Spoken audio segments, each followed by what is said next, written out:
Hey guys, tonight we begin with the delightfully dysfunctional world of the ancient Greek gods, a pantheon so powerful, so dramatic, and so emotionally unstable. So before you get comfortable, take a moment to like the video and subscribe, but only if you genuinely enjoy what I do here. And let me know in the comments where you're tuning in from and what time it is for you. It's always fascinating to see who's joining us from around the world. Now, dim the lights, maybe turn on a fan for that soft background hum, and let's ease into tonight's journey together. Let's begin with the big guy himself, Zeus, god of the sky, ruler of Olympus, and walking proof that absolute power absolutely fries your sense of boundaries. Zeus was the youngest son of Cronus and Rhea. His dad, like all great fathers, had a habit of swallowing his children whole to prevent them from overthrowing him. Romantic. Fortunately, Rhea saved baby Zeus by tricking Cronus with a rock and a blanket, which tells you a lot about how closely this guy paid attention. Once Zeus grew up, he led a divine rebellion against Cronus, sliced open his father's stomach, Freud would have a field day, and freed his siblings, Poseidon, Hades, Hera, Hestia, and Demeter. Boom, the original dysfunctional family was born. After the gods won the war against the Titans, Zeus became king. He ruled the heavens, controlled thunder and lightning, and was in charge of cosmic order, justice, and oaths. In theory, that is. In practice, Zeus spent most of his time transforming into various animals and seducing anything with a pulse. Swans, bulls, eagles, golden mist. The man had no chill and no consistent moral code. Imagine your country's Supreme Court justice turning into a goose to flirt with civilians. That's Zeus, but with more lightning. His love life was an open-source disaster. He married his sister Hera, which went about as well as you'd expect. He had dozens of affairs with goddesses, nymphs, mortals, and probably one or two plant houses. The result? An overwhelming number of demigod children, many of whom had serious parental abandonment issues and accidentally founded entire mythologies. But despite all that, Zeus wasn't entirely chaotic. When he wasn't cheating or chucking lightning bolts at mortals who didn't offer proper sacrifices, he did act as the cosmic referee. He enforced oaths, upheld law, and occasionally punished people for being more arrogant than he was, which, frankly, took effort. Zeus was respected, feared, and constantly causing PR nightmares for Olympus. He had power, presence, and zero understanding of personal space. He was both protector and predator, judge and joke. The ultimate divine contradiction. Hera is technically the goddess of marriage, family, and childbirth, which is ironic because her own marriage is an absolute dumpster fire in a golden chariot. She's Zeus's wife, also his sister, because, mythology. Their wedding was supposed to be the divine ideal of sacred union. Instead, it turned into a centuries-long soap opera filled with infidelity, revenge, and a shocking number of people turned into animals, or trees, or stone. Hera is powerful, the undisputed queen of the gods, but her power mostly expresses itself in one very specific way: vengeance.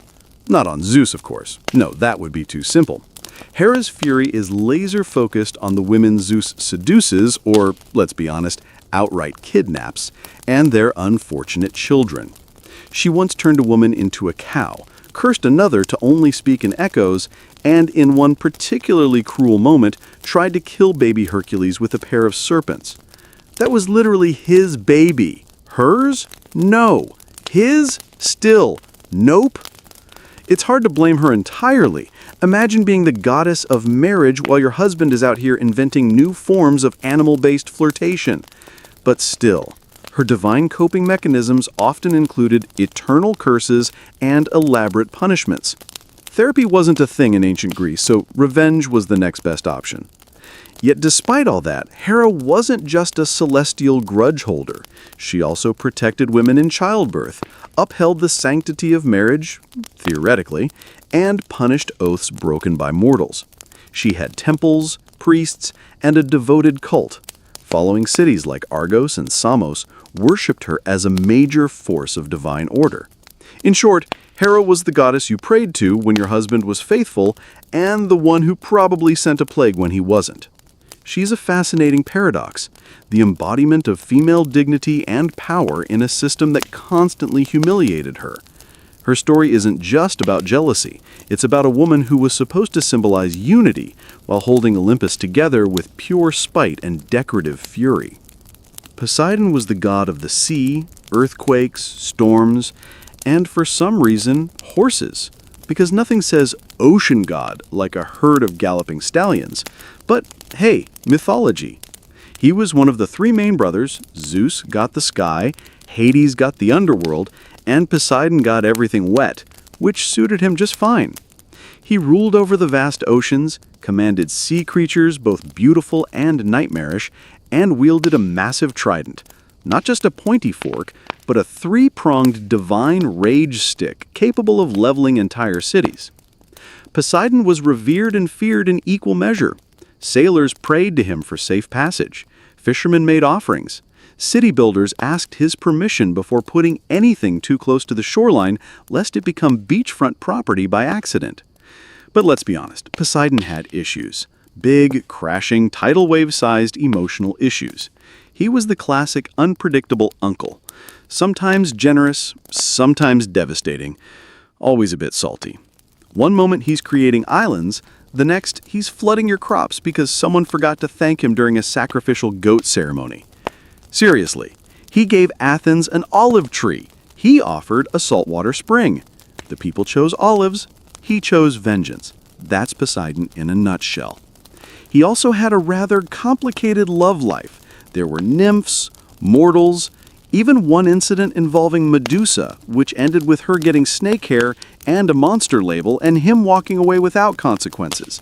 Classic. Despite all that, Poseidon wasn't just a stormy brute. He was a protector of seafarers, a builder of cities, and in his calmer moments, a god of prosperity and fertility. He was essential to ancient Greek life, especially for a culture so dependent on the sea. But, like the ocean itself, he was always one storm away from reminding everyone who was really in charge. Hades is the god of the underworld. Not hell exactly, but a vast, gloomy realm where all souls eventually clock out for eternity. Contrary to modern pop culture, Hades wasn't evil. He wasn't even particularly cruel. He was just incredibly tired of everyone. While Zeus got the sky and Poseidon got the seas, Hades drew the short straw and got stuck managing the ancient Greek version of customer service for the dead, for eternity, in darkness, surrounded by wailing. Hades ruled the underworld with a quiet, brooding authority. He wasn't flashy. He wasn't loud. He didn't throw lightning or crash weddings. He just showed up to work every day, managing the logistics of eternity and making sure souls didn't sneak out the back. The ultimate middle manager. His domain was called Hades II, because apparently naming a kingdom after yourself wasn't a red flag back then. It had sections for the heroic, Elysium, the average, Asphodel, and the truly awful, Tartarus, ancient Greece's version of a very long detention. And guess who had to oversee all of it? That's right, Hades, the goth workaholic of the gods. Now, about Persephone. Yes, he kidnapped her. Not great. Definitely problematic. But also, and Greek mythology is nothing if not inconsistent, they actually grew into a functional, weirdly stable marriage. She spent half the year with him, bringing life to the underworld, and the other half on Earth, causing spring. It's less romance, more mythological timeshare. Hades was also the original pet dad. His dog, Cerberus, had 3 heads, a temper, and 0 obedience training. But he kept souls in line, mostly. Unlike his brothers, Hades didn't cheat, didn't rage, and didn't crave the spotlight. That's probably why ancient Greeks rarely built temples for him. They were terrified of attracting his attention. He was the quiet, grim uncle you didn't invite to the party, but still respected from a safe, polite distance. Athena is the goddess of wisdom, war, strategy, handicrafts, and staying 10 steps ahead of everyone without breaking a sweat. She's basically the divine embodiment of logic in a world full of emotional wrecks with lightning bolts. Her birth alone is enough to give Freud nightmares. Zeus, after swallowing his pregnant mother, Metis, because prophecy, of course, developed a splitting headache. Instead of aspirin, he got a hammer to the skull, and out popped Athena, fully grown, fully armored, and fully unimpressed with everyone. From day one, Athena made it clear she was not here for nonsense. Unlike her war-happy brother Ares, Athena viewed conflict like a chessboard, something to be analyzed, controlled, and won with minimal shouting and maximum efficiency. If Ares was a chaotic bar fight, Athena was a war room with spreadsheets. She's also the goddess of crafts, which might seem out of place until you realize weaving, in her hands, was a battlefield. Just ask Arachne, a mortal who dared challenge Athena to a weaving contest. Arachne won, technically, but was then turned into a spider for being a little too talented. Moral of the story?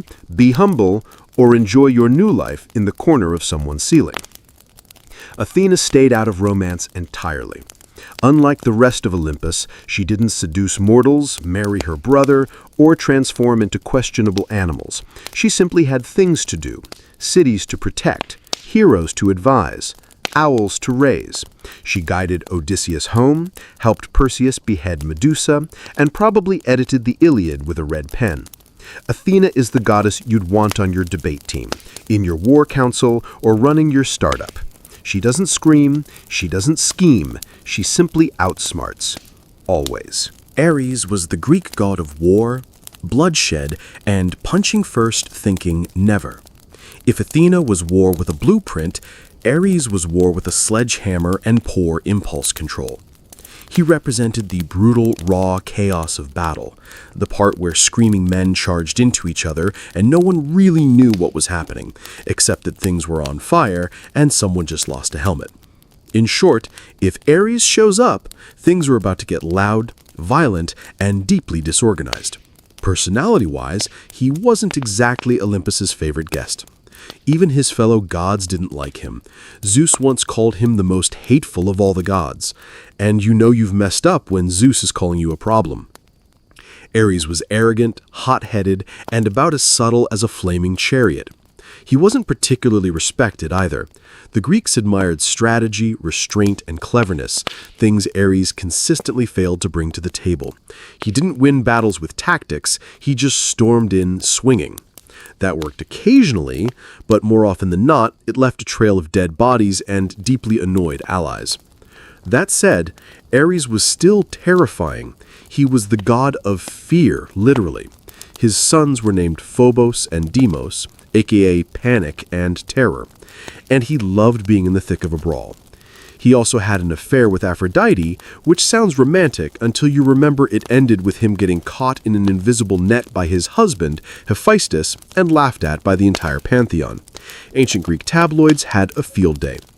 In Roman mythology, Ares got a makeover as Mars, more disciplined, more honorable, less sweaty. But in Greece, he stayed the chaotic, muscle-bound avatar of violence. Still, Ares had his moments. In times of actual war, he was feared and revered. Warriors made sacrifices to him, hoping he'd bring them strength, or at least ignore them for a while. And when he wasn't breaking things, he did ride a cool chariot pulled by fire-breathing horses, which earns him at least one style point. Aphrodite was the goddess of love, beauty, desire, and romantic messes with extremely high body counts. If you've ever seen someone fall in love way too fast with exactly the wrong person, congratulations, you've witnessed Aphrodite's divine influence. There are two origin stories for her, depending on how much trauma you can stomach. In one version, she's the daughter of Zeus and Dione.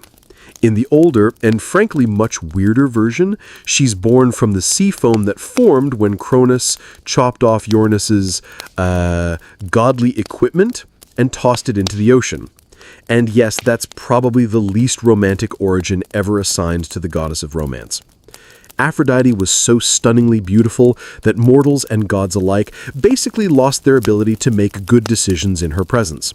She had an actual magical belt, the cestus, that made her irresistible to anyone, which, let's be honest, is a mildly unfair advantage in the love department. Despite being the embodiment of desire, Aphrodite's own love life was complicated. She was married to Hephaestus, the hard-working god of fire and blacksmithing. But she famously preferred the company of Ares, the god of war, which tells you everything you need to know about her taste in men. Their affair was exposed when Hephaestus trapped the mid-romance in a golden net and summoned the other gods to come take a look. Ancient Greece, where revenge and group humiliation were considered excellent conflict resolution. But Aphrodite wasn't all chaos and cheating. She had a softer side, too. She helped young lovers, presided over weddings, and brought beauty to the world. She was the goddess people prayed to before confessing a crush or trying to charm their way out of something stupid.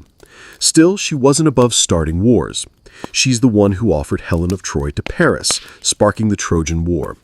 Why? Because she wanted to win a divine beauty contest. Yes, really.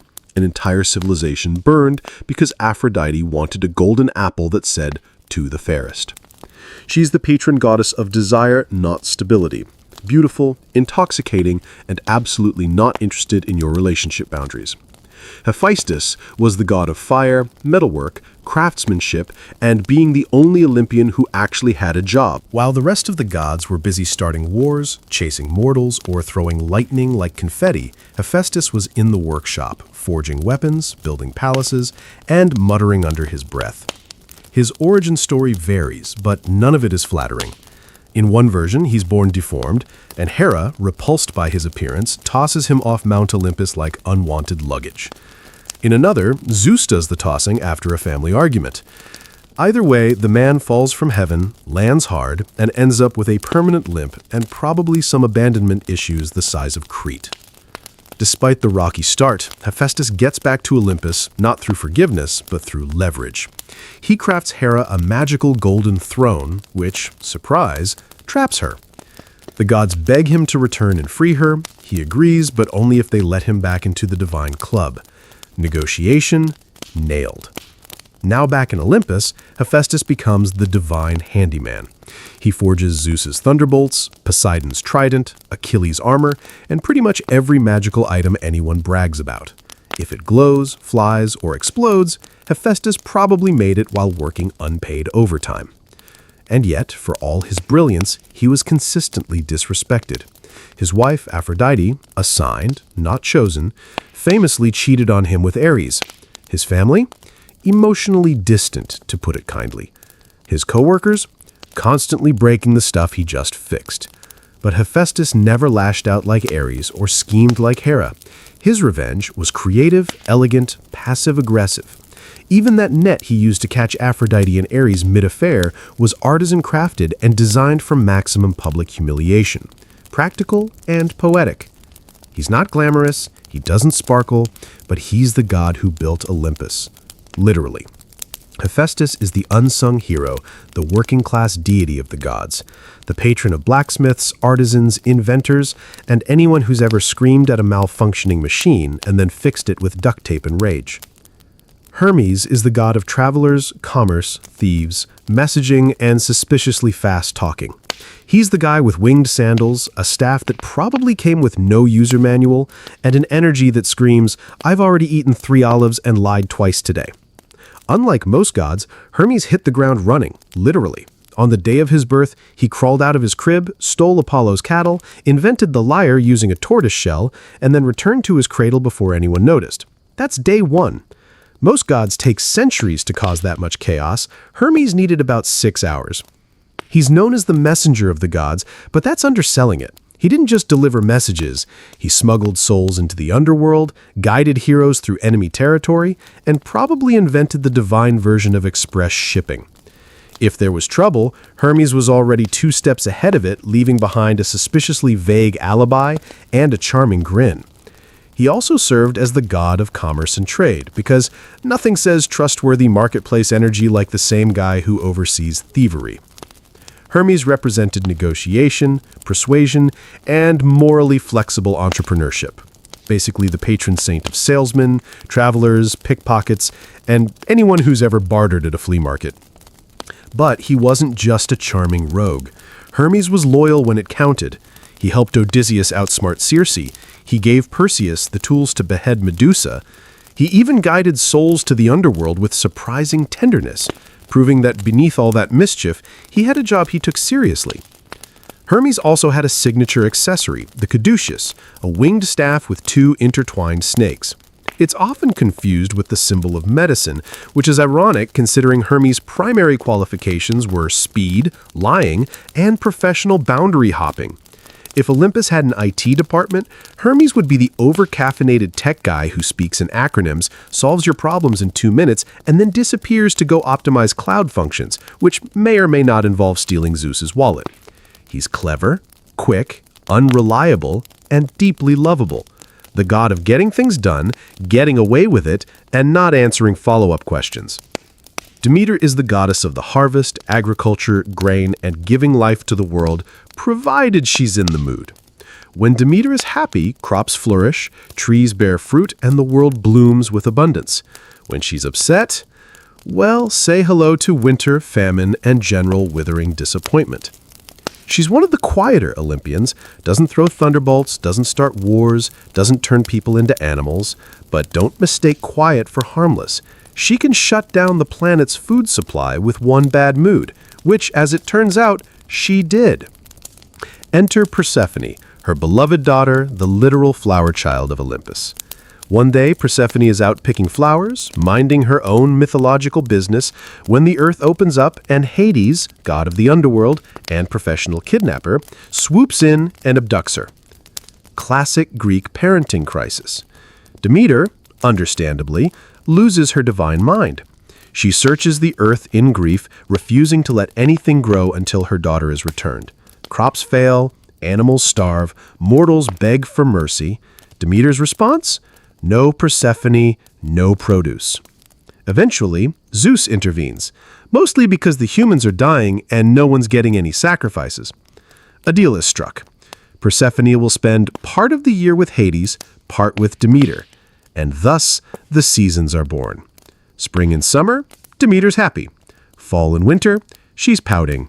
So yes, one of the most important natural cycles in human existence comes from Demeter's seasonal mood swings. Global agriculture powered by maternal grief and emotional blackmail. Mythology at its finest. Demeter also had a strong sense of justice. She once taught humans how to grow wheat and build civilizations, then turned around and burned a royal baby because the parents interrupted her mid-ritual. It's a fine line between goddess of life and terrifying earth witch. But at her core, Demeter represents nurture, resilience, and the sacred bond between mother and child. She brings life from the ground and takes it away just as easily. Dionysus is the god of wine, revelry, fertility, theater, madness, and those questionable decisions you make after your third glass of whatever he's pouring. He's the divine embodiment of YOLO, wrapped in ivy, slightly intoxicated, and possibly summoning a panther. Born under very dramatic circumstances, Dionysus started life as the child of Zeus and a mortal woman, Semele. When Hera found out, because of course she did, she tricked Semele into asking Zeus to reveal his true godly form. Spoiler, it vaporized her. Zeus, ever the problem solver, stitched the unborn Dionysus into his thigh and carried him to term. Yes, thigh pregnancy. Greek mythology, where nothing is weird enough to question. Dionysus grew up wandering the earth, spreading winemaking, chaotic joy, and mild existential dread. He was followed by a rowdy entourage of satyrs, maenads, and woodland party crashers, a traveling circus of ecstasy and potential property damage. His worship wasn't just about fun and grapes. Dionysian rituals involved letting go of your identity, your inhibitions, and sometimes your clothes. His festivals were wild, immersive, and often involved masks, theater, and very questionable decisions under the stars. Think Burning Man, but with divine consequences. But Dionysus wasn't all fun and fermented joy. He had a temper, a very theatrical one. If you mocked him, refused his worship, or interrupted his vibe, things got weird. One king who banned his cult was driven mad and dismembered by his own people. Another was turned into a dolphin. He didn't do light punishment. He did statement punishments. Yet he was also deeply compassionate, especially to outcasts, misfits, and those outside polite society. He gave comfort to the broken, voice to the silenced, and occasionally transformed people into vines, which is probably symbolic of something. Dionysus is the paradox of divine liberation and chaos. He's joy and destruction, art and madness. The god who blesses you with creativity one moment and has you dancing barefoot in a vineyard the next, questioning your life choices. Artemis is the goddess of the hunt, wilderness, wild animals, and the moon. She's also the goddess of "No, I will not explain myself," and "Yes, that is a threat." Often depicted with a bow in one hand and zero tolerance in the other, Artemis is one of the few Olympians who didn't need thunderbolts or love potions. She had precision, discipline, and a pack of divine wolves. Twin sister to Apollo, Artemis arrived in this world in typical overachiever fashion. She helped deliver her own brother shortly after her own birth. From that moment forward, she was done with men. She swore off marriage, romance, and anything remotely resembling emotional vulnerability. Instead, she roamed forests, hunted stags, and surrounded herself with a loyal band of maiden followers who all shared her love for nature and disinterest in drama. Artemis is best known for her purity, not in a Victorian fainting couch way, but more in a touch me and I turn you into a deer way. Take Actaeon, for instance, a hunter who accidentally stumbled upon her bathing. Rather than calmly explain boundaries, she transformed him into a stag and let his own dogs tear him apart. Message received. She was fiercely protective, especially of women and children. While many Olympian gods treated mortals like chess pieces or dating apps, Artemis acted as a divine shield for the vulnerable. She punished those who disrespected sacred nature or harmed the innocent, and her vengeance was swift, poetic, and usually fatal. As a moon goddess, she represented calm, clarity, and mystery. She brought light to the night and guided travelers through darkness, metaphorically and literally. If Apollo was the sun's blinding brilliance, Artemis was the moon's cold, focused stare. Less warmth, more watchfulness. She wasn't flashy, but she didn't need to be. Artemis had presence. You didn't challenge her. You didn't flirt with her. You just hoped she wasn't aiming in your direction. In modern terms, Artemis is the original independent woman. Fierce, free, entirely uninterested in what you think of her. She didn't live in Olympus. She ran in the woods. Apollo is the god of the sun, music, prophecy, healing, poetry, archery, and honestly, at this point, just assume he put his name on every job opening on Mount Olympus. If the gods had LinkedIn, Apollo's profile would crash the site. Twin brother of Artemis, Apollo is the shiny, radiant poster child of Olympus. Golden hair, golden lyre, golden chariot.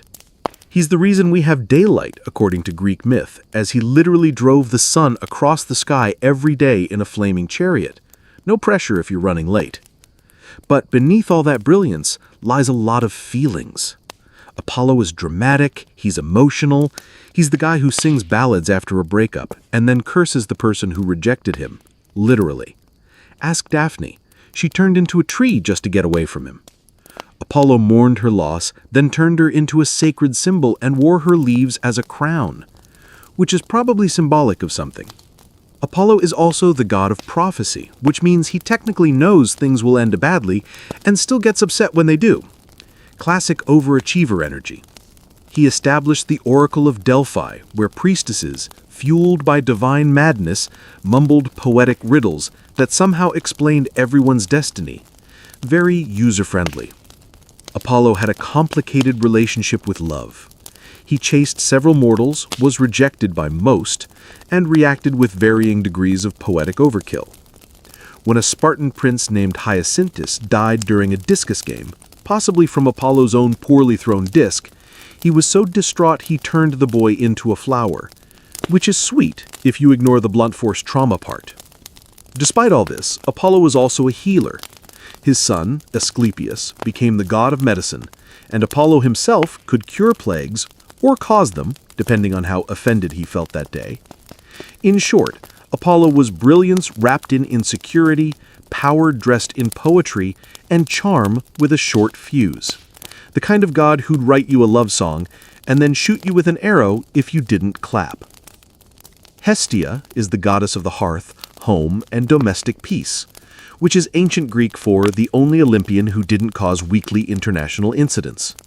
She was the eldest child of Cronus and Rhea, and also the first to be swallowed whole by her charmingly paranoid father. Later, she was the last to be vomited back up when Zeus overthrew him, which means technically she's both the oldest and youngest Olympian. Yes, Greek mythology is a funhouse mirror of logic. Unlike her more chaotic siblings, Hestia chose peace. She didn't participate in power struggles, didn't throw curses, didn't sleep with mortals, and didn't even throw shade. She was offered a throne on Olympus, shrugged politely, and gave it up to Dionysus. Why? So she could tend the eternal flame and not get dragged into family drama. Queen behavior. She presided over the hearth, the center of every home, temple, and city. Wherever there was a flame burning for warmth, food, or ritual, Hestia was there in spirit. No temples in her name, no scandalous myths, just a quiet presence that made everything else work. The original background essential. She was also the goddess of hospitality. In a world where shelter and food meant survival, she represented the sacred duty of caring for guests. Invoking her meant your fire would stay lit, your bread wouldn't burn, and hopefully your relatives would leave on time. And unlike most Olympians, she didn't go around turning people into animals, inanimate objects, or ironic morality lessons. Hestia didn't need revenge. She had a well-swept floor and inner peace. Because of her, every meal began and ended with an offering. Every city had her flame burning in its heart. And every prayer circle probably had someone whispering, "Thank you for not being a handful." If the gods were a dysfunctional office, Zeus would be the CEO with boundary issues, Athena the overqualified strategist, Dionysus the HR violation, and Hestia would be the calm office manager keeping the coffee warm and the lights on, while everyone else argued about whose temple caught fire. Hestia reminds us that there is power in stillness, value in simplicity, and sometimes the most essential figure is the one who doesn't demand attention but holds everything together. Persephone is one of the most fascinating figures in Greek mythology, a goddess with a split personality written directly into the seasons. She's the bloom of spring and the chill of death, life and decay, flower crown and iron throne. She's the daughter of Demeter, goddess of the harvest, which is already putting her in the realm of life and fertility. But then things took a turn, as they often do in Greek myth, when Hades, lord of the underworld, saw her picking flowers and decided, wife material. He abducted her straight into the underworld. No discussion, no coffee first. Demeter, naturally, was devastated. She scoured the earth, and when no one told her where she had gone, she shut down agriculture entirely. The result? Global famine and an angry mob of hungry mortals. Eventually, Zeus intervened, not out of fatherly concern, but because no one was sacrificing anything while starving. A compromise was reached. Persephone could return if she hadn't eaten anything in the underworld, which, of course, she had. 6 pomegranate seeds, just enough to legally bind her to a part-time gig in the land of the dead. Thus began her dual role. Half the year on Earth with Demeter, ushering in spring and summer, the other half with Hades in the underworld, giving us fall and winter. The ancient Greeks invented seasonal depression with a myth. But here's where things get interesting. Over time, Persephone embraced her role as queen of the dead. She wasn't just a sad, kidnapped flower girl. She became a ruler, calm, firm, and quietly powerful. Mortals prayed to her for mercy, for safe passage, for understanding the balance between life and death. She represents transformation, not just seasonal, but emotional. The shift from innocence to strength, from being taken to taking control. Persephone is the goddess of duality. She walks through flowers and bones with equal grace. She's the reason flowers bloom and the reason they wilt. Before Psyche was even old enough to understand the word goddess, she was being compared to one.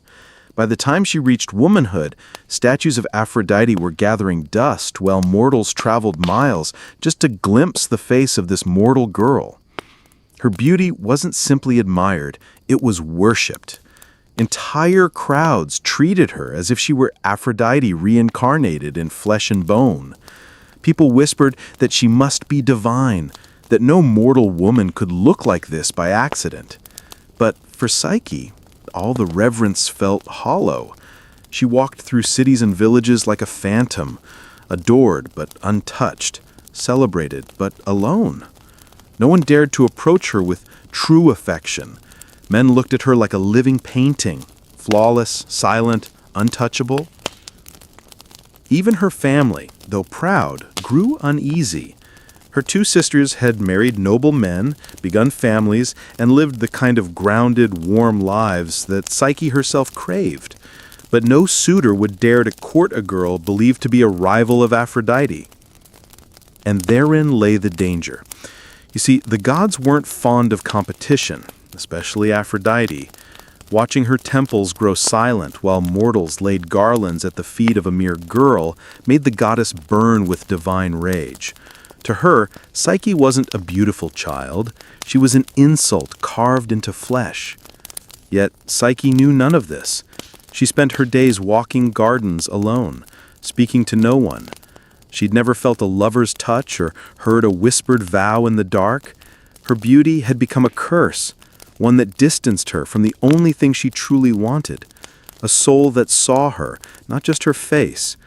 She would stand by her window at dusk, watching the horizon fade and thinking, perhaps this was her fate, to be loved by all but held by none. No priest, no oracle, no stranger ever offered an answer. Until one day, someone did. But it wasn't a man, it wasn't a priest, and it wasn't a mortal. It was a goddess, and she wasn't offering love. She was demanding revenge. On Mount Olympus, beauty was more than vanity. It was power, and no one wielded it like Aphrodite. She was the goddess of desire, of seduction, of divine charm. But lately, her temples echoed with emptiness. Her statues stood lonely beneath the sun. Why? Because mortals now knelt before a human girl, Psyche, as if she were the new goddess of love. To Aphrodite, this wasn't just offensive, it was treason. The goddess watched from her celestial perch, her envy twisting into hatred. She had destroyed kings for less. How dare a mortal girl steal her worshippers? How dare she exist as a living insult to divine beauty? And so, Aphrodite did what goddesses do. She summoned her son, Eros. Now, Eros wasn't just any deity. He was the god of love, yes, but not the soft, tender love mortals wrote poems about. No, Eros dealt in chaos. He sparked passion where there should be none. He made kings fall for swindlers, queens for slaves, enemies for each other. His arrows didn't ask for permission. They shattered logic, loyalty, and sometimes entire empires. Aphrodite's command was simple. Make Psyche fall in love with the most hideous, vile creature on earth.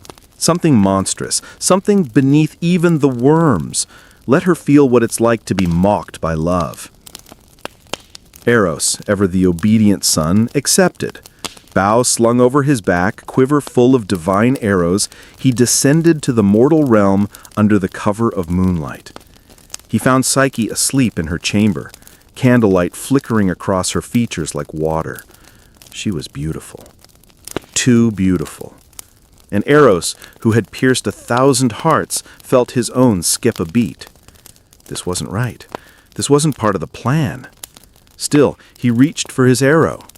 But in his distraction, something went wrong. His hand slipped.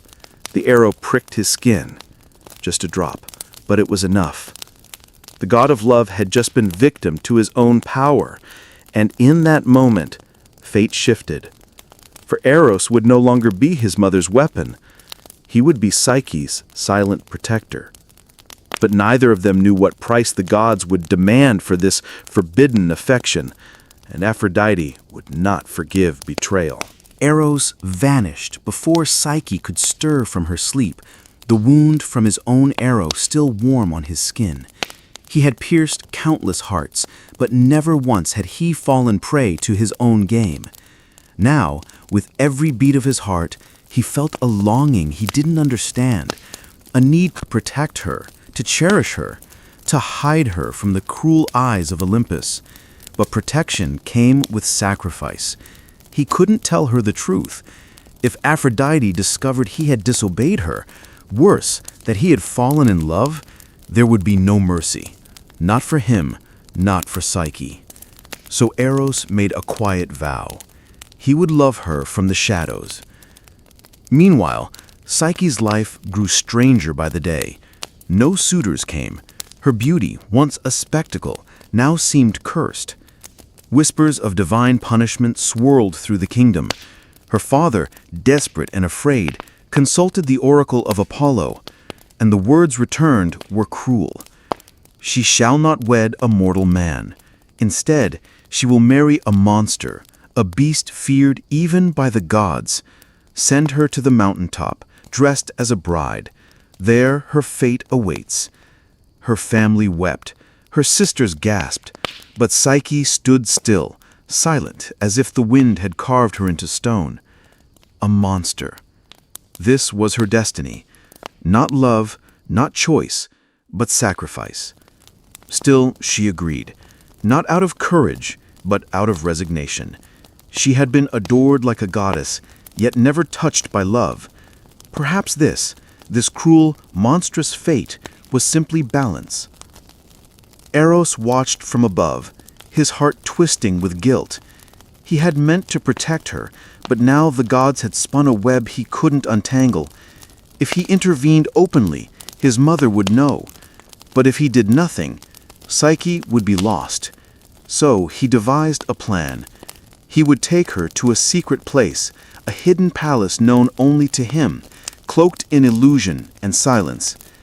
He would love her not as a god, but as a shadow. He would never show his face, never speak his name, and above all, he would never tell her the truth. Because if she knew who he was, who she was truly with, everything would shatter. Even the god of love was afraid of heartbreak. The wind was soft but strong, as it carried Psyche away from the mountain peak. She had expected cold rock and gnashing teeth. She had braced for a monster's roar, but instead, silence. Gentle, surreal silence. When she opened her eyes, she was no longer on the mountain. She stood in a meadow of glowing flowers, more radiant than any garden she had ever known. A path of polished stone wound through the field, leading to something impossible. A palace grander than anything human hands could build. Its pillars shimmered like moonlight on water. Its halls whispered her name without sound.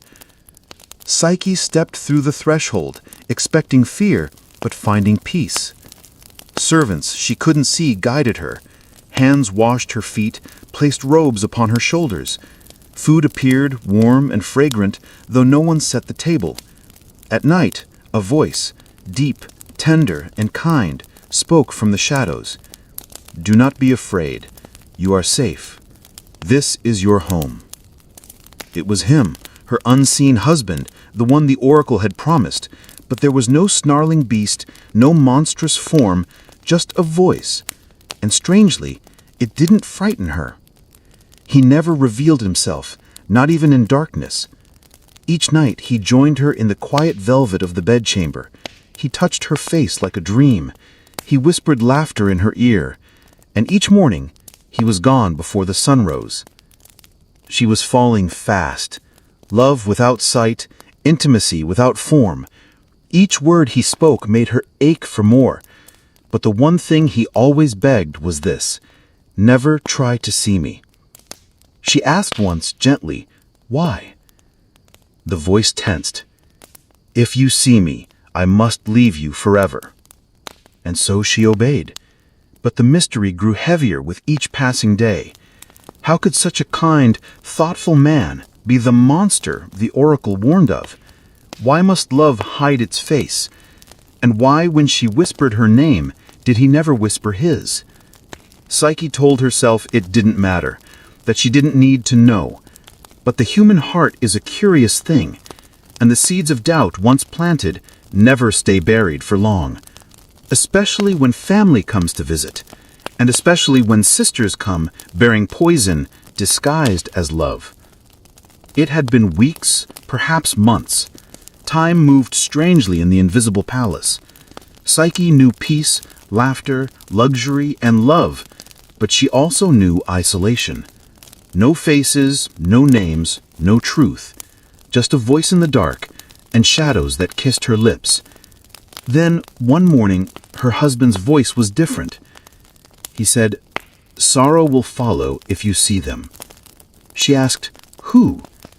He replied, "Your sisters. They believe they come out of love, but what they bring is ruin." Psyche's heart cracked. She missed them. Their teasing, their warmth, even their jealousy. They were her last connection to the mortal world, to the girl she used to be before gods and palaces and mystery husband. She pleaded, "Let me see them, please, just once."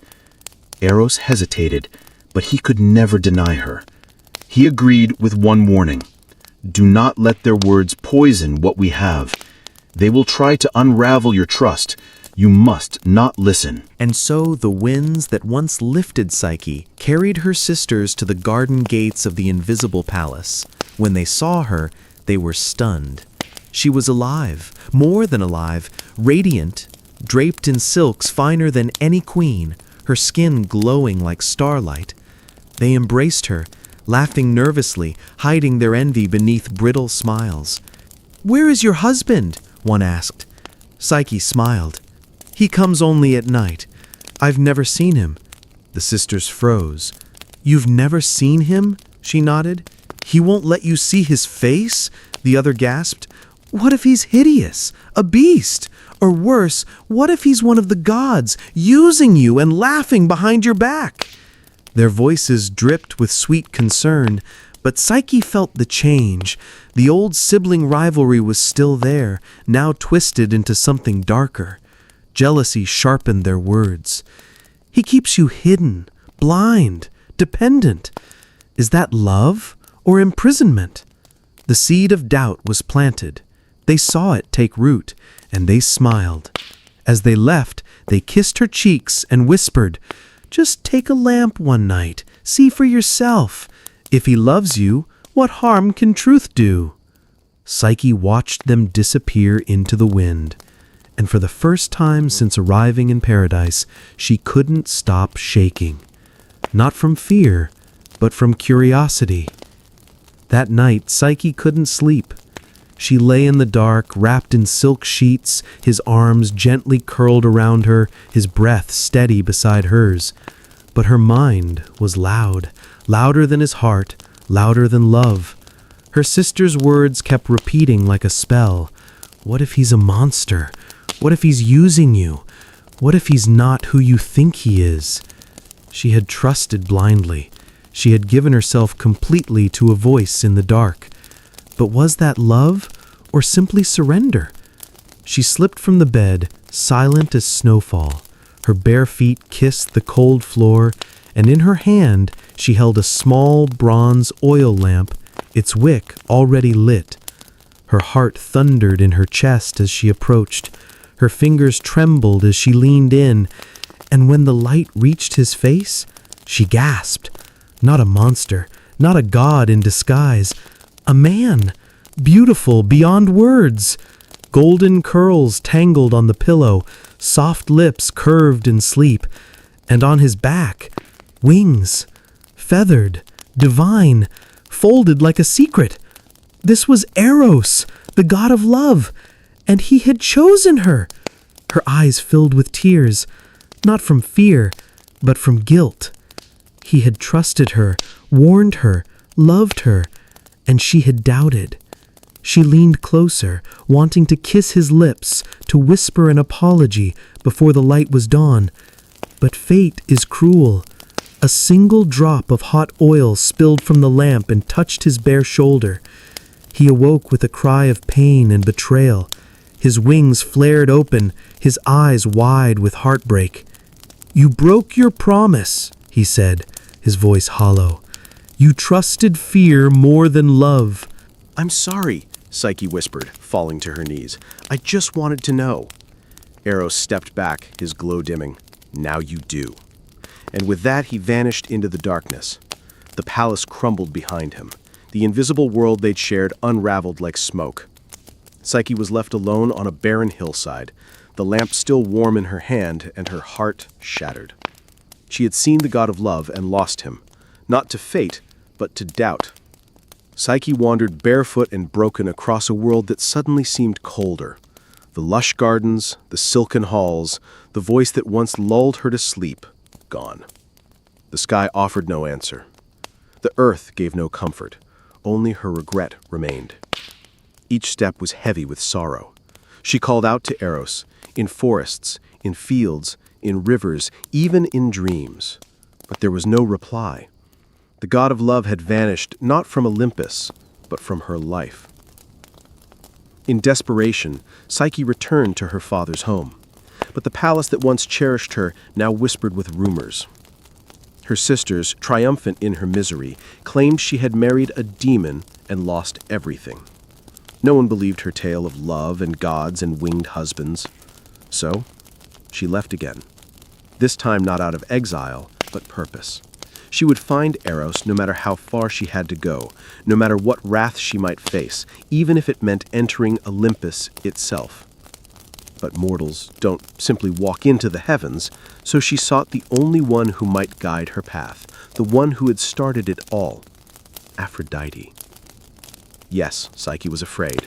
The goddess had reason to hate her, but if Eros still loved her, if there was even a sliver of hope, then Psyche would face even the wrath of Olympus to earn redemption. She found Aphrodite not in a golden temple, but in a private garden surrounded by mirrors. The goddess looked into her own reflection as if searching for flaws that didn't exist. When Psyche approached, Aphrodite didn't turn. "I warned you once," the goddess said coldly, "and still you touched what was mine." Psyche knelt. "I love him." Aphrodite laughed. "You love him? You mean the son you betrayed, the god you doubted?" "I was foolish," Psyche admitted, "but I will do anything to earn back his trust." Aphrodite turned, her eyes sharp as blades. "Anything?" Psyche nodded. The goddess smiled, but it was not kind. "Then you will suffer. You will be tested. And perhaps at the end of your agony, you'll be worthy of my son." Thus began a trial not of strength, but of devotion, and Psyche would have to face it alone. Aphrodite didn't waste time. Her beauty was legendary, but her cruelty, when provoked, was equally divine. If Psyche wanted even a chance to see Eros again, she would have to prove her worth through a series of impossible trials. The first task was deceptively simple. Aphrodite led her to a vast storage chamber where mountains of seeds spilled across the floor. Barley, millet, lentils, poppy, wheat, and beans, all mixed together into an indistinguishable chaos. "By nightfall," Aphrodite said with a yawn, "separate them. Every grain, every seed, into its proper pile. If you fail, you'll never see my son again." Then she left, humming to herself. Psyche stared at the impossible task. Even 1,000 hands wouldn't be enough to sort such a mess in a day. She knelt anyway, and began picking seed after seed, her fingers shaking. Minutes passed like hours. Her eyes blurred. She wasn't even a fraction of the way through. But the gods are always watching, and so are their creatures. Unseen by Psyche, a line of ants had been watching her toil. Not just any ants, these were sacred to Demeter, goddess of the harvest. Perhaps they pitied the girl, perhaps they were moved by love. In a sudden flurry of motion, hundreds of tiny legs raced across the floor. The ants formed living rivers, dividing the seeds with shocking precision. In minutes, the chaos became order. Barley to one side, lentils to another, millet in neat pyramids. It was like watching nature itself rewrite the laws of time. When Aphrodite returned at dusk, she was met not with failure, but with perfection. She narrowed her eyes. "You had help," she snapped. Psyche bowed her head. "I only did what I could." Aphrodite's lips twitched with something between anger and amusement. She hadn't expected the mortal girl to complete the task, much less with grace. But no matter. There were still many more trials to go, harder ones, deadlier ones. This was only the beginning, the goddess warned. If you want to see Eros again, you'll need more than luck. And yet Psyche, exhausted, sore, but standing, nodded. "I will do whatever it takes." Because love, true love, was worth more than divine comfort or mortal pride. And Psyche's war had only just begun. Psyche barely had time to rest before Aphrodite handed her the second task, this one even crueler in its design. "See that river down there?" the goddess asked, pointing to a winding stream glinting beneath the afternoon sun. "It runs beside a meadow where wild rams graze. Their wool is made of gold. Bring me a tuft of it, just a handful. But do try not to die."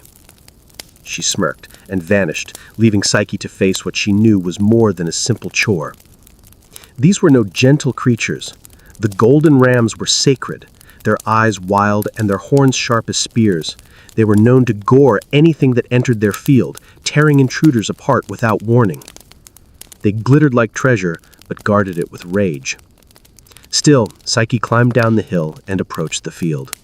She crouched by the reeds, her heart pounding, watching the creatures roam. Their hooves cracked against stones, their growls echoed, low and primal. But once again, the world watched. A quiet whisper drifted through the tall grass, a soft voice like reeds swaying in rhythm. It was a spirit of the river, an old presence bound to the stream. "Do not enter the field while the sun is high," the spirit murmured. "The rams rage under daylight, but when twilight falls, they rest in the shade. Wait, and then gather the wool from the thorny branches where it is snagged. No beast will miss it." Hope returned. Psyche waited. Hours passed. The golden rams, one by one, wandered into the trees and settled into slumber. As darkness fell, she crept forward, quiet, careful, and found tufts of golden fleece tangled in brambles and bark. By moonlight, she gathered the wool and returned to Aphrodite, who narrowed her eyes at the shimmering handful in Psyche's palm. "You live again," the goddess muttered, curious. But Psyche said nothing. No pride, no gloating, just silent strength. Because love had taught her something even the gods had forgotten. Courage grows quiet, but it endures. And though Aphrodite was not finished testing her, Psyche was far from finished fighting. Aphrodite was growing frustrated. Psyche had survived tasks meant to crush her, using nothing but determination and a strange, unshakable luck. The goddess's smile was gone now, replaced with cold calculation. And so, for the third trial, she gave Psyche an errand that should have ended her story for good. "Fetch me water," she said, "not from a well, not from a stream, but from the river Styx itself." Psyche paled. The Styx was no ordinary river. It marked the boundary between the world of the living and the dead. Its waters were sacred, cursed, and fatal to touch. Even the gods approached it with fear. Mortals didn't survive its banks. They didn't even return. Still, Psyche nodded. Her journey led her to the edge of a cliff so steep it seemed carved by the hands of Titans. Far below, the river Styx churned like black glass, and from it rose vaporous curses and the cries of lost souls. Its current didn't flow. It coiled like a living serpent. Worse still, guarding the river were monstrous winged beings, sentries of the underworld. They swooped and screamed at anything that moved, claws sharp enough to tear bone from flesh. There was no way down, no path forward, no hope. She collapsed beneath a rock ledge, clutching the crystal vial Aphrodite had mockingly handed her. "Just a sip," the goddess had said, "enough to show you tried." But then, a shimmer. A high-pitched hum filled the air, and from a crack in the stone emerged a tiny creature. An eagle, massive by bird standards, regal and golden-eyed, sent by Zeus himself, the eagle of thunder and kings. Without a word, it took the vial from Psyche's hand, spread its wings, and soared down the deadly cliff. The sentries shrieked, but dared not attack, for even death respected Zeus's command. Within moments, the eagle returned, placing the sealed vial, filled with the Styx's shimmering cursed waters, into Psyche's trembling hands. She didn't ask why Zeus helped her. Perhaps Eros had once helped him. Perhaps even gods respected love's endurance. When Psyche returned to Aphrodite, the goddess accepted the vial with stony silence. Psyche had passed again, but the final trial would take her where even gods fear to go. And not all love stories survive a journey into the underworld. Aphrodite's voice was colder than the Styx itself. She said, "For your final task, you will journey to the realm of Hades. There you will beg Queen Persephone for a box of her beauty. A gift, you see, for me. I'm feeling quite worn lately. Your existence exhausts me." It was a death sentence. Even the boldest mortals avoided the underworld. The living didn't enter Hades' realm and return. But Psyche no longer hesitated. If the path to Eros lay through darkness, then darkness would not stop her. Guided by whispers from sympathetic voices, some say Demeter, others say invisible demons of kindness, she found a hidden entrance, a cave that pierced the world's surface like a forgotten scar. She brought with her 2 coins for Charon, the ferryman, and barley cakes for Cerberus, the 3-headed hound. Every step deeper drained the warmth from her bones.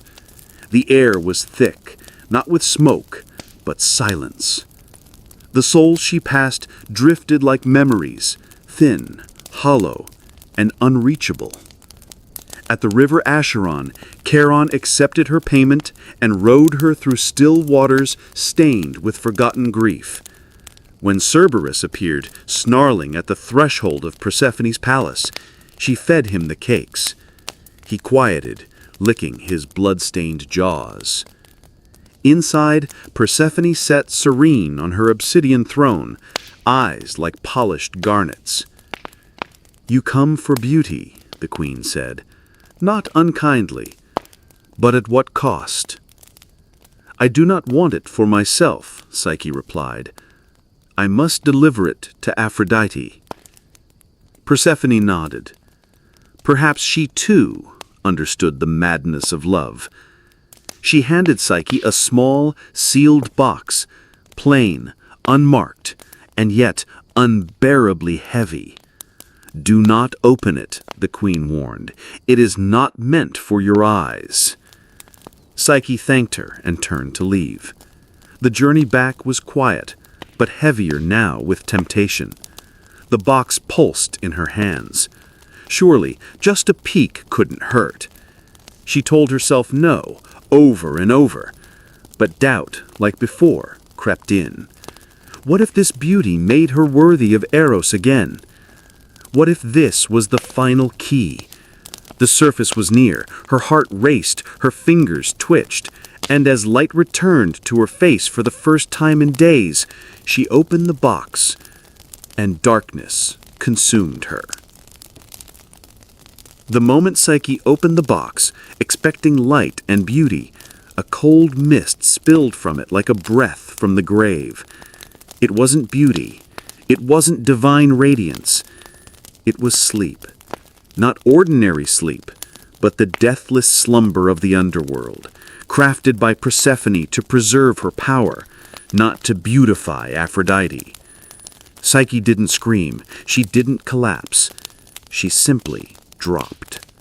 Her body fell softly onto the grass at the edge of the mortal world, the sealed box beside her, her limbs frozen, her breath silenced. She wasn't dead, but neither was she alive. Caught in an eternal pause, her heart stilled by her own curiosity. And that might have been the end of Psyche. But love has a way of surviving, even death.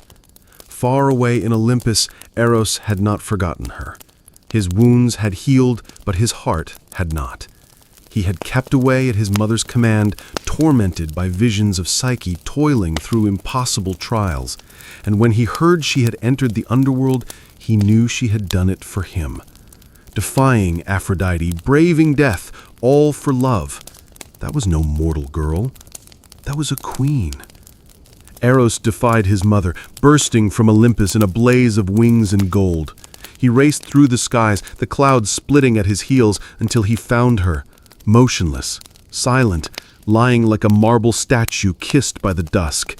He fell to his knees beside her, and he wept. Not tears of sorrow, but of rage, of regret, of love too big for words. He lifted the box gently and sealed it shut. Then, without hesitation, he leaned down and kissed her lips. Not a magical kiss, not a spell, just a kiss, a promise, a memory, a plea. And her eyes fluttered open. Psyche gasped, the sleep lifting like fog. Her hands reached for him before she could even speak. "Eros," she breathed. "You came back," he whispered. "I never stopped loving you." He held her tighter than ever before, and in that moment all the gods who had watched, some amused, some angered, finally understood. Even the god of love had met his match. Their reunion shook Olympus. Eros, the god of love, had defied his mother. Psyche, a mortal, had defied death, and together they had crossed the boundaries between divine and human, between duty and desire. Such love was dangerous. Aphrodite was livid. She stormed into the court of the gods, demanding punishment. "This mortal," she cried, "has mocked the gods, meddled with sacred laws, and corrupted my son. She must be erased." But the gods were no longer so certain. They had seen Psyche's trials, witnessed her suffer, persevere, and rise again. Her love had survived what no mortal love ever had. Still, the matter had to be decided. And so they turned to Zeus. The king of the gods sat silent on his throne, lightning in one hand, fate in the other. He had watched all of it, from Psyche's fall to her rise, from her doubt to her devotion. At last he spoke. "There is power in a love that endures." Aphrodite opened her mouth to protest, but he raised a hand. "You have tested her. She has passed more than any mortal I have ever seen. She is not unworthy of Olympus. She is proof that even mortals can love like gods." Then he turned to Eros and Psyche. "You want to be together truly, forever?" They both nodded. "Then so be it." With a flick of his hand, Zeus summoned a goblet filled with ambrosia, the drink of the gods. He offered it to Psyche. "Drink, and you will no longer be mortal. Your heart will beat with eternity. Your soul will live among us. But your trials will not be erased. You will carry them, as we all carry the stories that shape us." Psyche took the goblet. Her hands didn't tremble. She drank. Warmth spread through her, not burning, but blooming. Her senses expanded. Her heartbeat slowed, then deepened, like a bell tolling across centuries. And just like that, she was divine. No longer mortal, no longer less. Eros took her hand, and in front of all Olympus, they were declared husband and wife. Love, for once, had not ended in tragedy. It had been crowned. The moment Psyche drank the ambrosia, the transformation was complete, not just in body, but in spirit. Her skin shimmered with divine radiance. Her eyes now held galaxies rather than tears. The gods who once scoffed at her mortal blood now watched in awe.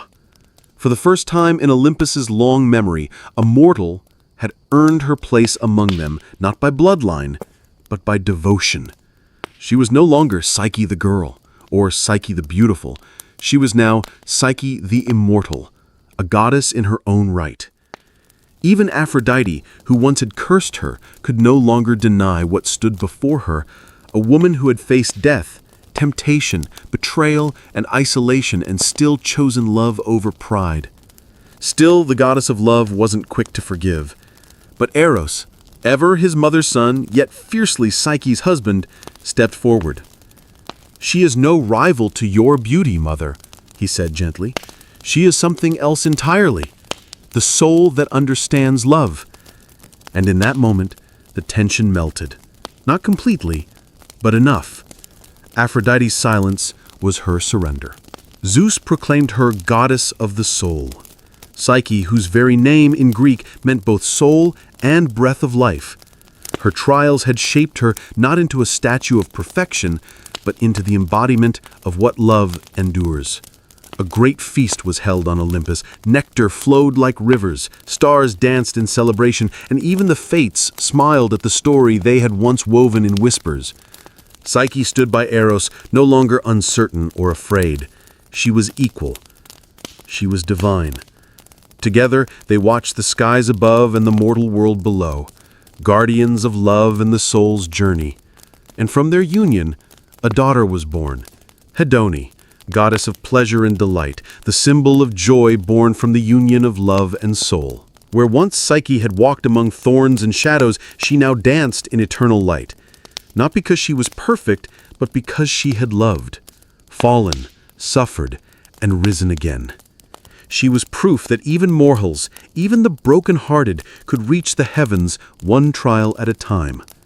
And so the tale of Eros and Psyche did not end in tragedy, as so many mortal loves do, but in transformation. Not into myth, but into something far greater. A truth whispered across centuries, from temples to bedrooms, from storytellers to dreamers. Love, real love, is not easy. It is tested. It is doubted. It is wounded. But when it endures, it becomes eternal. Psyche's journey had begun with beauty, a curse she never asked for. She had been worshipped by strangers, envied by sisters, manipulated by gods. She had been punished for being loved, then punished again for loving back. And yet, she never stopped trying. Even when her heart broke, even when her faith cracked, she kept walking. And Eros, the god of love, he learned too, that love is not a weapon, not a game, not a secret in the shadows. It is light, yes, but only if it is faced. Together, they taught even Olympus a lesson it had long forgotten. Love does not belong solely to the gods. It belongs to anyone willing to fight for it. In temples across Greece, lovers would offer prayers not just to Aphrodite, but to Psyche.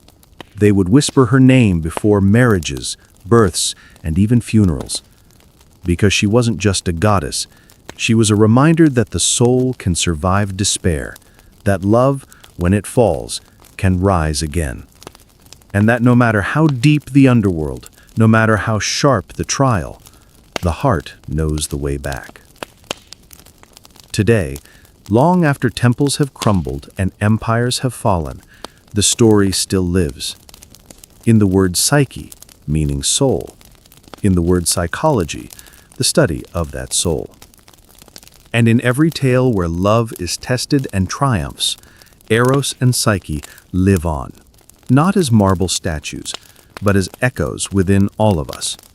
Every time we choose trust over fear, forgiveness over pride, and love over silence, we walk their path. And perhaps, like them, we become a little more divine.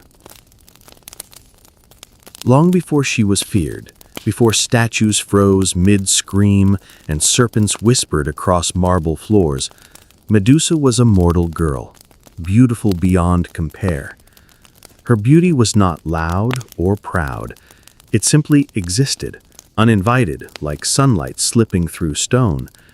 Her hair shimmered like strands of midnight silk, Her eyes held the calm of oceans before storms, and her presence, though quiet, unsettled kings and gods alike.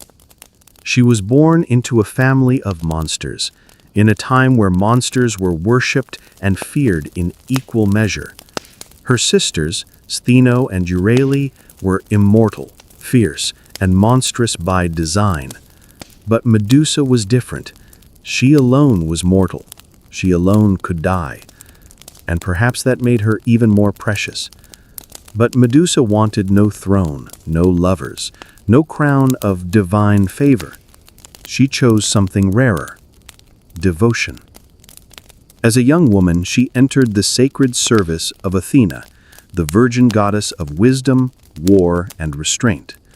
In the echoing marble temple, built high on cliffs above the sea, Medusa swept the floors, lit the incense, and whispered prayers long before dawn.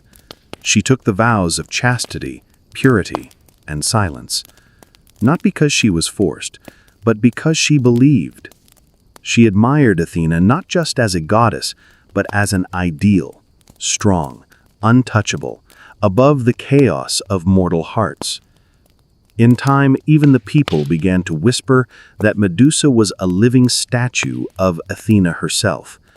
Worshippers would sneak glances at her while pretending to pray. Her face became a symbol, her voice rarely heard, her life bound in sacred duty. But beauty, even in a temple, is not safe. Word of Medusa's grace spread beyond the temple walls, past the cities, through forests, into the realm of gods. And with it came danger, for in Olympus, desire often wore a divine face, and the line between admiration and possession was razor thin. One god in particular took notice, not a god of wisdom, not a god of restraint, but a god of seas, storms, and appetites. And while Medusa kept her vows, fate had already begun to twist, because in the realm of gods, even purity can be punished. And soon, Medusa's sanctuary would become her prison. Far beneath the crashing waves and coral palaces of the deep, Poseidon ruled the seas with pride, fury, and a hunger that was never fully satisfied. He had tamed monsters, birthed storms, and claimed goddesses.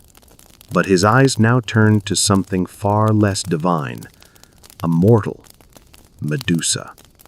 Her beauty had reached even the ears of Olympus, but it was her stillness, her discipline, her untouchable grace that obsessed him. She belonged to no man, no god, no mortal king.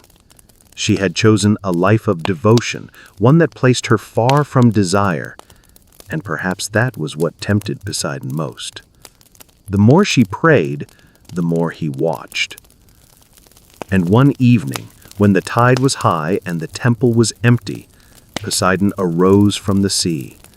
He did not knock. Gods rarely asked permission.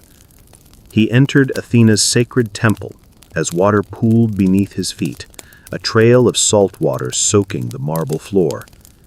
Medusa, alone and unsuspecting, turned only to find the sea god looming in the shadows, his trident left behind, but his hunger very much present.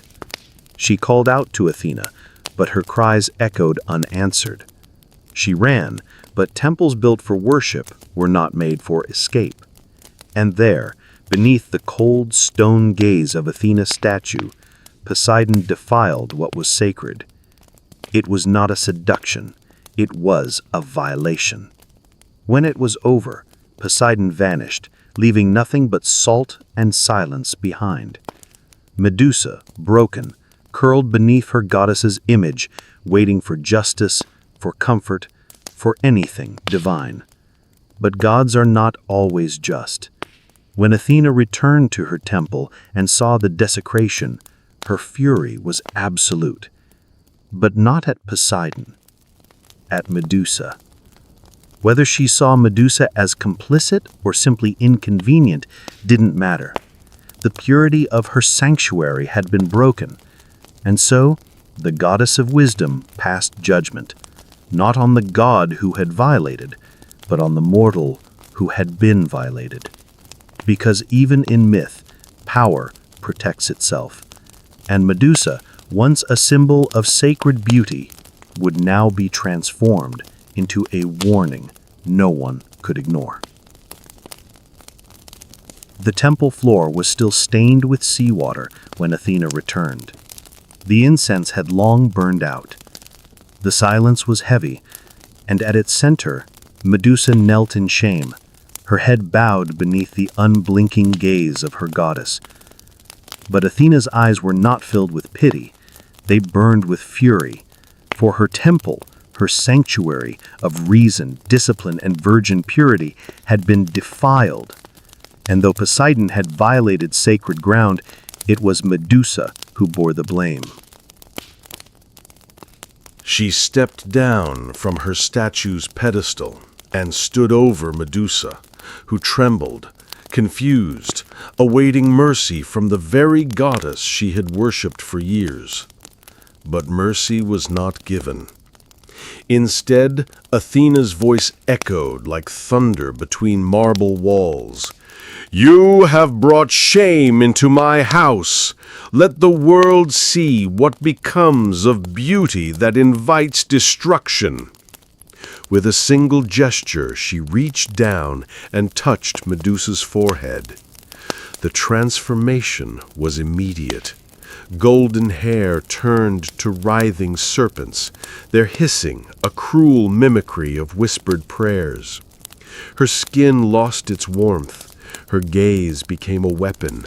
Her eyes, once soft with sorrow, now held a terrible power. Anyone who looked into them would turn to stone. Not enemies, not invaders, anyone. It was not a punishment of protection. It was isolation, a curse disguised as defense. Medusa cried out, her voice no longer human, her tears once salt water, now dried before falling. Her breath became still. Her reflection shattered mirrors. And worst of all, she could no longer look at another soul without destroying it. Athena did not weep. She did not turn away. She simply watched as her priestess, once beautiful and devout, became something else entirely, a monster. The temple doors closed behind Medusa as she fled into exile, her cries echoing through the hills. No home, no temple, no sisters, no prayers, just stone trails in her wake. And from the cliffs of Olympus, Athena returned to her throne, unmoved. For in the eyes of the gods, punishment need not be fair, only lasting, and Medusa's face would last longer than memory. Banished from temple and city, Medusa wandered into the wilderness, alone, cursed, and feared. Her steps carved a trail of stone across the land. Each accidental glance at a passing creature turned it to lifeless marble. Birds mid-flight, deer in the brush, even insects that dared meet her gaze, frozen forever in silence. She sought refuge where no man would follow, in the distant lands beyond rivers and ruin, to a bleak, windswept island at the edge of the world, a place untouched by gods or mortals. There she built no shelter. What use was a roof when the stars offered no comfort? What use were walls when her enemies had once been her protectors?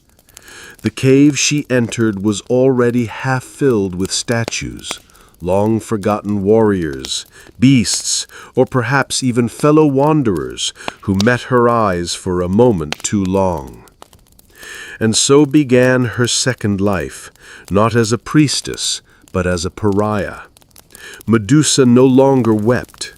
Tears belonged to the girl she once was, the girl who believed in justice, who offered incense to Athena, who thought love could be earned through loyalty. That girl had died on the temple floor. In her place stood something else, not a monster, but a woman shaped by betrayal. Her serpents whispered to her in dreams, not in words, but in instincts, warnings of intruders, echoes of approaching footsteps. Her hair had become her guardians, her eyes her curse, her soul a flickering memory. She began carving the walls of her cave with images, faces, hands, the temple she once served. Even her sisters, her memories were fading, and stone was all she had left. Occasionally heroes would come, lured by stories of a cursed maiden, or tempted by the challenge of slaying a beast. They believed she was evil, that by killing her they might rise in glory, but none of them returned. They underestimated her, not just her power, but her pain. And yet with each death, Medusa felt less like a victim and more like the very monster the world imagined. Her humanity had not died, but it was fading, and the gods, they had already looked away. Far from Medusa's cave, in the bustling city-states and sacred temples of Greece, her name began to change. No longer spoken in mourning, it passed from mouth to mouth like a warning, distorted, retold, and reshaped. Medusa the Gorgon, Medusa the cursed temptress, Medusa whose gaze turns men to stone. Her past as a devout priestess, a mortal girl who served the gods, was buried beneath myth. In its place rose a monster's tale, a creature with serpent hair whose eyes held the wrath of the underworld. They didn't tell of Poseidon's violation. They didn't mention Athena's cruel punishment. The gods' roles were edited out, smoothed over by priests and poets who preferred their gods spotless and their monsters clearly marked. Children were warned to obey their parents, or Medusa would come in the night. Soldiers carved her image onto shields, not to honor her, but to mock her. Her face became a symbol of fear, a cautionary tale. And yet her image spread. Artists painted her on pottery. Her twisted silhouette danced across mosaics. Her snarling face was carved into temple walls, not in reverence, but as a weapon used by the gods themselves who had cast her out. Medusa, from exile, could only feel the weight of their words. She didn't ask to become legend. She didn't ask to be feared. She had simply survived. And survival, to those in power, is threatening. On the mainland, some whispered of her as more than a monster. Old women in mountain villages left offerings near caves, murmuring that Medusa protected women who had been hurt. They didn't fear her, they pitied her. They called her guardian of the wronged. But these voices were soft, and the roar of hero myths drowned them out. Medusa remained hidden, unaware of how deeply her name had split, monster to some, martyr to others. What she did know was this: no matter how far she hid, they would keep coming. Men with swords and shining armor, men who thought killing her meant glory, men who had never cared who she was, only what she had become.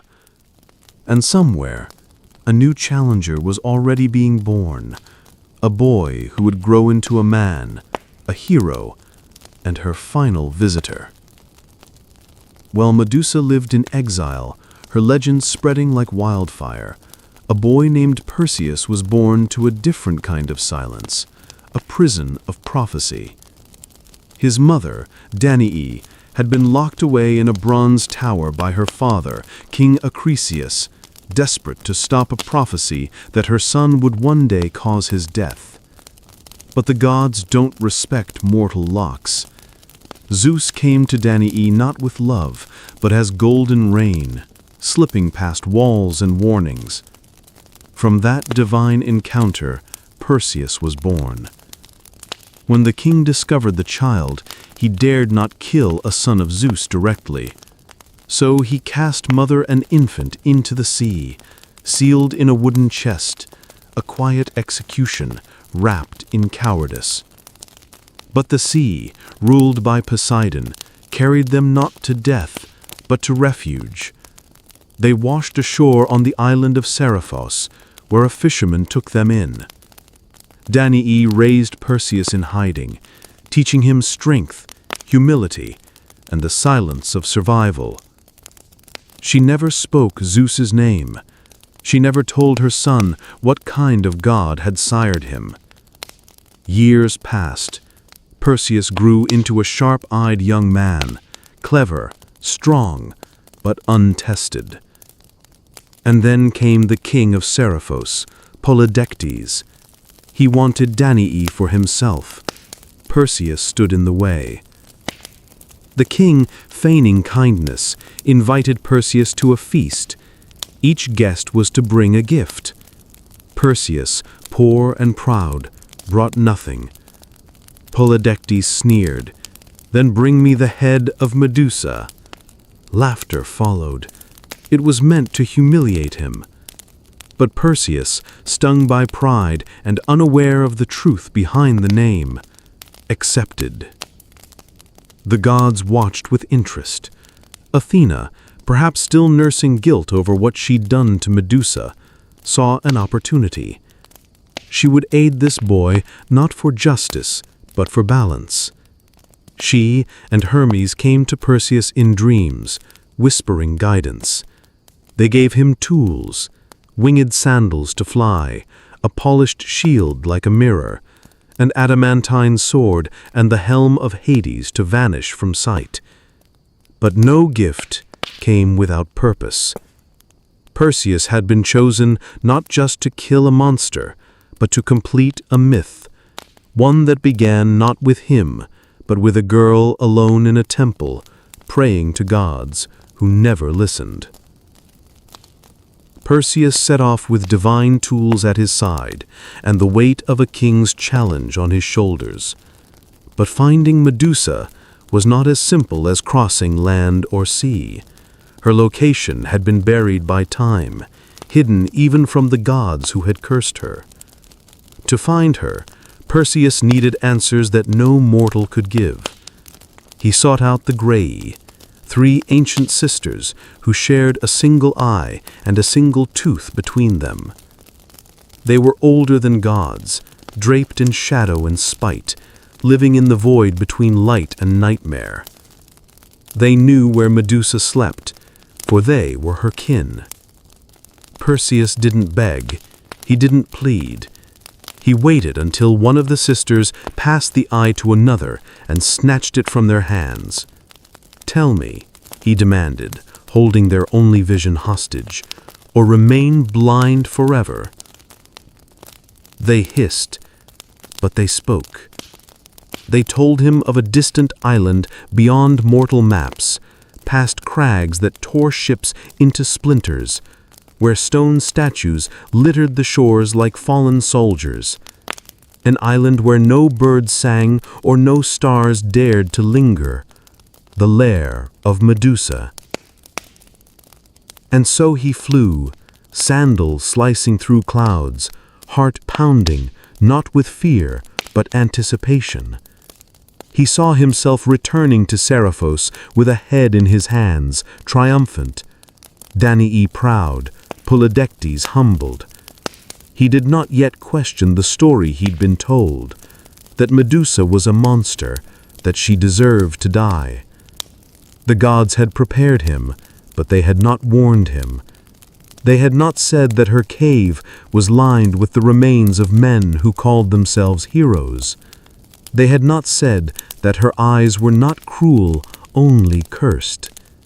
And they had not said that her face, beneath the serpents, behind the myth, still carried the shape of a woman once full of faith.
Deep in the sea, her slayer had disturbed the balance.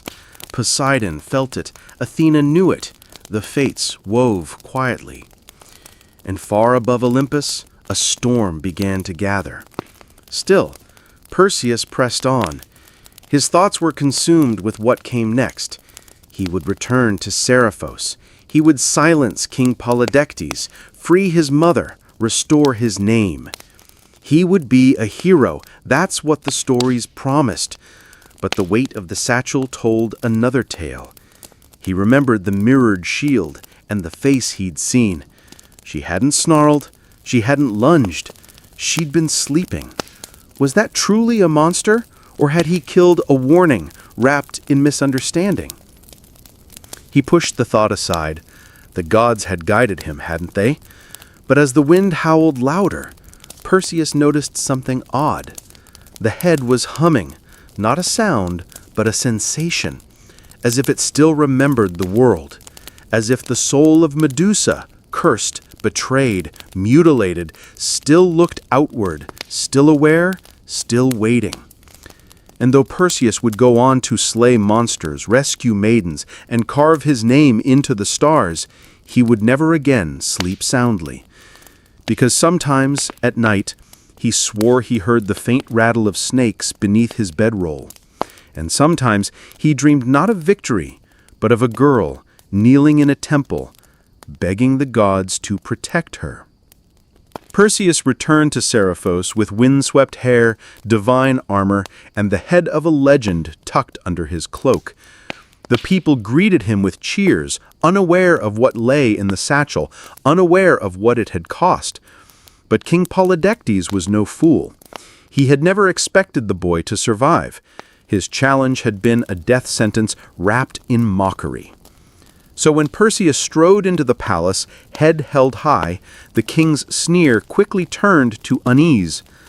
"You brought me a gift," Polydectes mocked, trying to hold on to control. Perseus nodded once, a token of your request. And with that, he opened the satchel.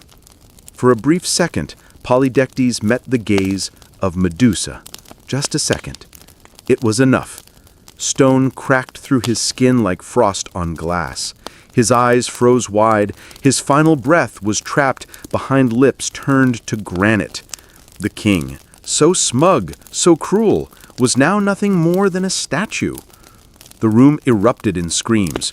Courtiers fled. Some fell to their knees. Perseus remained silent, his expression unreadable. His mother, Danae, rushed to embrace him, finally free, And still Perseus said nothing about the girl in the cave. To them, Medusa was a monster defeated, a tool used, an obstacle overcome. No one asked who she had been, but Perseus remembered. The way her body fell, the way her face in the mirror had not snarled, but pleaded. Still, the story spread quickly. Songs were sung, temples raised. Perseus was called Gorgon Slayer, champion of the gods, breaker of curses. They etched his name into marble, never once carving hers beside it. In his later years, he placed Medusa's head on Athena's shield, by the goddess's own command. Her face, once scorned, was now turned outward as a weapon of divine justice. But not justice for her, justice for others. Even in death, Medusa served. Even in silence, her power remained. And Perseus, the golden hero, walked beneath that shield for years to come. Every victory won with the face of the woman he had slain. He was loved, she was feared, and neither could change the roles the gods had written for them. After Perseus's triumph, Athena summoned him to Olympus, not just to praise him, but to claim what had always belonged to her. Not the sword, nor the sandals, nor the helm of Hades. She wanted the head of Medusa. Perseus obeyed, offering the satchel without question, and with practiced grace, Athena took the severed head of her former priestess and affixed it to her shield, her aegis, turning it into a weapon of legend. The Gorgon's face, once radiant, once innocent, now snarled in frozen rage from the bronze curve of the goddess's arm. Wherever Athena marched, war followed. Enemies turned to stone at the sight of it. Cities fell. Statues of the aegis spread across temples and coinage. Her shield became both warning and banner. But no one ever asked why Medusa had been cursed in the first place. Athena, the goddess of wisdom, carried the face of a woman she had once punished, not as a reminder, not out of guilt, but as a symbol of divine power, of what happens when mortals overstep. But yet some whispered differently. Some said Athena was not reclaiming a weapon, but granting Medusa immortality, that by placing her on the aegis, she ensured Medusa would never be forgotten, that the girl who had once cried in her temple was now etched into eternity, where even the gods had to carry the consequences of their actions. But the truth as always with gods, was layered in paradox. Athena had condemned Medusa for shaming her temple, and now she wielded that same shame as a trophy. The transformation was complete. Medusa was a priestess, then a victim, then a monster, now a weapon, an icon.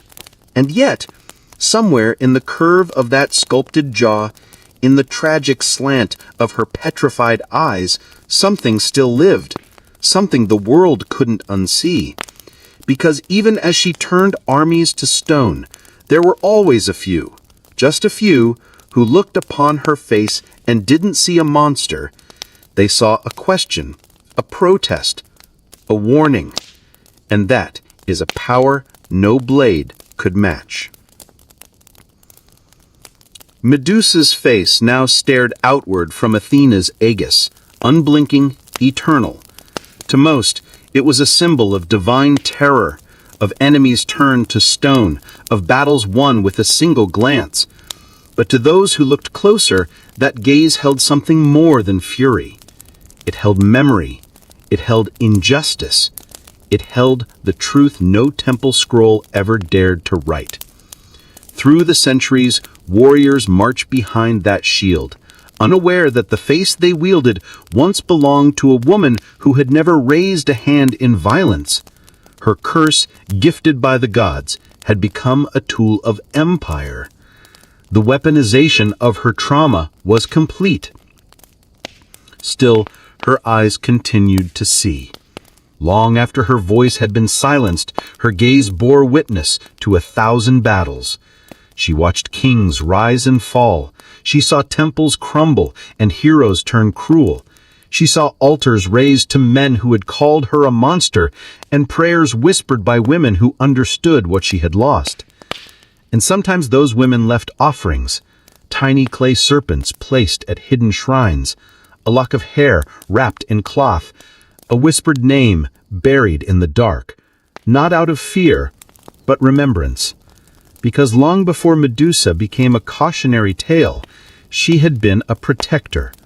Her cave had become a graveyard of would-be conquerors, yes, but also a sanctuary.